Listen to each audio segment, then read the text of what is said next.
When we talk about strength, we're not talking about an outer strength. We're talking about an inner strength. Now, when you think about inner strength, the word that is most important is the word conviction. Inner strength comes from convictions. Convictions are deeply held beliefs that we have. That we're going to discover is the secret to our inner strength. The stronger your conviction, the stronger you feel on the inside. Now, here's the big idea that I want you to take hold of. Where do convictions come from? How do we get these convictions? Convictions come from clarity. Let me say that again. Convictions come from clarity. The more you can grow in clarity, the more you are convicted or convinced about something, the stronger you feel about it. And remember, grow in strength, we grow in our courage and leadership ability. I'm an engineer. I was trained in engineering. That's why I need a formula to understand how this fits together and a roadmap for the way ahead. So here's principle number 2. Principle number 2 simply says this. If you grow in clarity, you will grow in inner strength. Grow in clarity and you grow in inner strength. Now, clarity is one of my favorite words. There's something magical about clarity. One of the roles that we have as leaders is continually to bring in clarity into different situations and circumstances. In fact, I heard a quote once from Andy Stanley, pastor of North Point Church in Atlanta.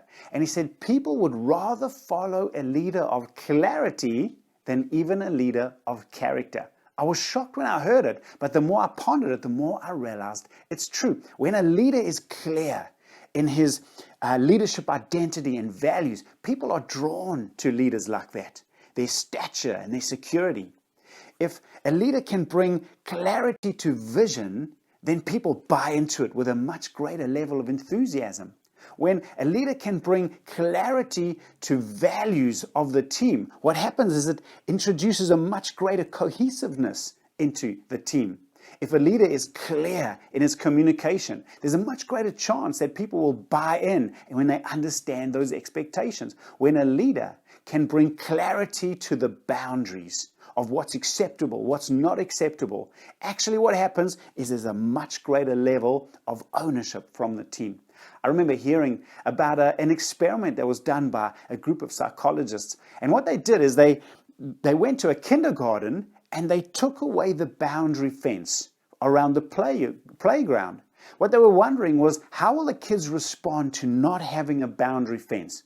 Would the kids explore the garden and then cross into the streets and put themselves in danger? In fact, what they discovered is that the opposite happened. Once the boundary lines were taken away, the children, instead of going further, actually hung closer to the buildings. They stayed right up close to the edge of the building. Once they put the boundary fence back in place, the kids had the freedom and they spread out once again and played all the way up to the edge of the fences. In other words, people love clarity. When the clarity of the boundaries, clarity of the vision, clarity of the values, the more we bring clarity, the more freedom, conviction, and courage that it brings not just to us, but to the people that we are leading. So remember, principle number 2, if we can grow clarity, we will be growing inner strength at the same time. So when we put those two principles together, remember, principle number 1, grow your strength and you'll grow your courage or confidence, which is needed to be able to lead. Principle number 2, if we can grow our clarity, we will grow that inner strength. Now, remember the 3 biggest fears that we spoke about. The fear of taking charge, all eyes on me. The fear of speaking in public and casting vision. And the fear of those awkward conversations. Now, imagine if instead of that feeling of weakness and dread, imagine if you went into each one of those situations with a much greater sense of clarity. Clarity in your values and identity as a leader. What would happen is your conviction would be stronger and you would step up in your leadership ability.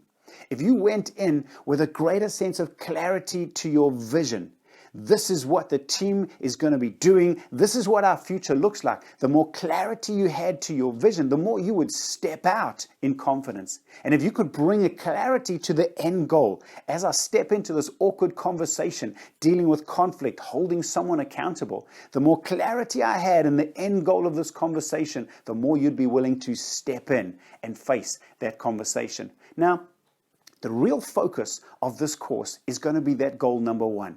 How do we develop a leadership, values, and identity clarity? Because that's the foundation. If we can bring clarity to your personal leadership, your values, and your identity, it'll enable you to step up. Why?